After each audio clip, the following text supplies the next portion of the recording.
Como lidar com os seus filhos quando você, mãe, está em um novo relacionamento?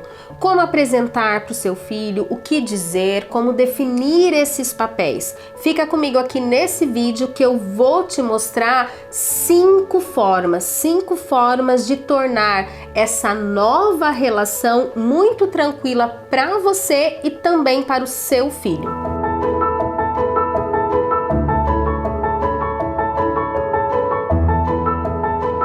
A primeira coisa que a gente deve ter em mente quando estamos em um novo relacionamento é ter certeza. Primeiro, conhecer essa pessoa, ter certeza desse novo relacionamento, ter certeza se essa pessoa vai realmente fazer parte da sua vida para então você apresentar para a criança.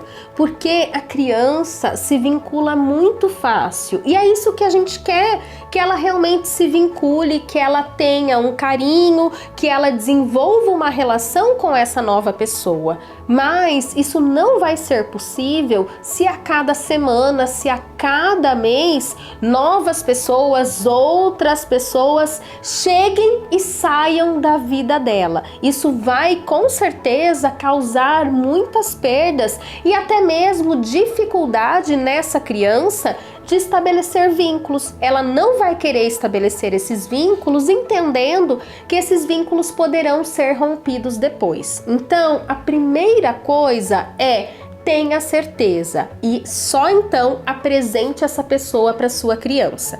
Segundo ponto, ao apresentar essa pessoa para sua criança, seja sincera. O que eu quero dizer com isso? Não apresente como um amigo se essa pessoa não for simplesmente um amigo seu. Por quê? Aí ao longo do tempo a criança vai percebendo que você na verdade não foi totalmente verdadeira com ela e isso vai romper o seu vínculo com a sua criança. A criança não vai acreditar em você, a criança não vai acreditar nessa relação, ela vai estar sempre vigiando, ela vai estar sempre monitorando porque ela não vai acreditar que você está sendo sincera sobre a relação e sobre os passos que vão acontecer. Então, lembra, demore um tempo para apresentar, lide com a situação de maneira bastante calma e tranquila, mas quando você apresentar para sua criança essa nova pessoa, seja sincera. Essa é uma pessoa que a mamãe conheceu, esse é uma pessoa com quem a mamãe está saindo. Seja sincera, diga para a criança o que está acontecendo e não deixe que ela duvide de você.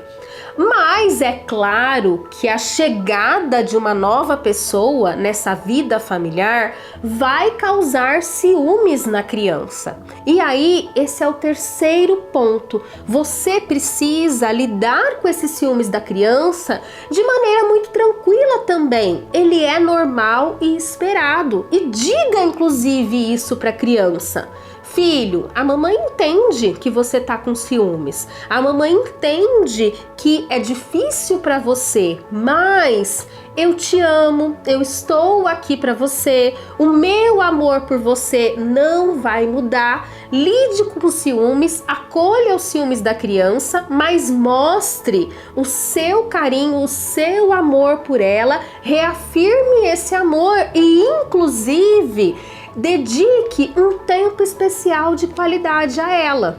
Se você tiver com a sua criança ali todo dia ou algumas vezes por semana, esse tempinho para conversar, esse tempinho para lidar, esse tempinho para explicar para ela o que está acontecendo ou mesmo para realizar alguma atividade prazerosa, para brincar, para estar junto, para ver um filme, tudo isso fortalece o seu vínculo com a criança e diminui os ciúmes que pode estar acontecendo por aí.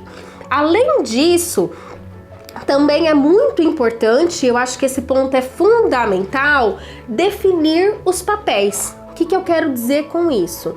Existe uma nova pessoa que vai fazer parte da vida da criança, mas qual vai ser essa parte? Qual vai ser esse papel?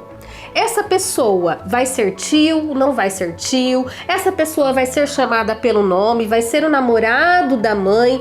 Tudo isso precisa ser definido primeiro com essa pessoa, depois com a criança. Mas os papéis precisam estar claros para evitar aquelas disputas de poder entre a criança e essa nova pessoa. Para evitar que a criança diga: você não é meu pai, você não manda em mim. Para evitar tantos e tantos conflitos familiares que eu vejo acontecendo. Então, isso precisa ser definido.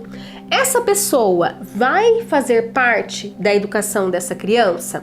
Ela vai ter uma participação? Ela vai ajudar a levar e buscar nas atividades? Isso precisa estar claro. Por quê? Porque muitas vezes não está claro para a criança, porque não está para os adultos. Muitas vezes nós mães, a gente diz assim: não, deixa que é meu filho, deixa que eu lido. Mas na hora do apuro, a gente recorre.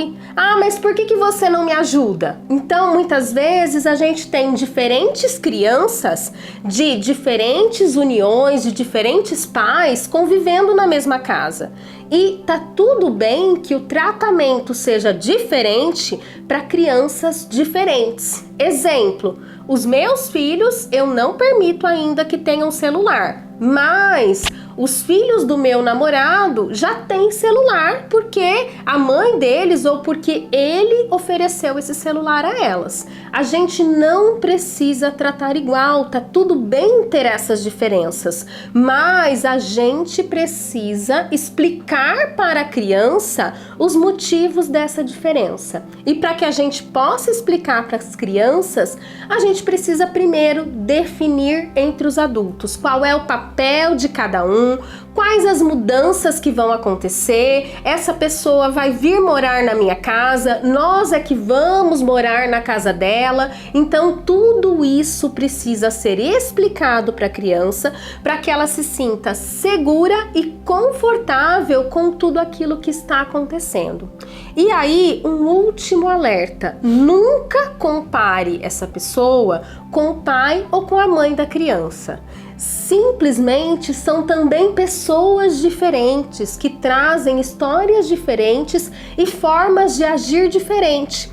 Cada uma vai ter o seu espaço, vai ter o seu papel na vida da criança e vai ter o seu espaço no coraçãozinho dela. Mas a gente não precisa e nem deve comparar, porque aí, além de entristecer a criança, além da gente quebrar muitas vezes o vínculo dela, ou com a gente mesmo falando mal, ou com aquela outra pessoa, ou com o pai, muitas vezes, além da gente prejudicar o sentimento da criança, e aí é um alerta e um cuidado para você, a gente está praticando um crime. Existe um crime chamado alienação parental, que constitui o fato de você falar mal do pai ou da mãe dessa criança, de alguém importante da família dela. Isso é um tipo de violência psicológica e não deve ser praticado por aí.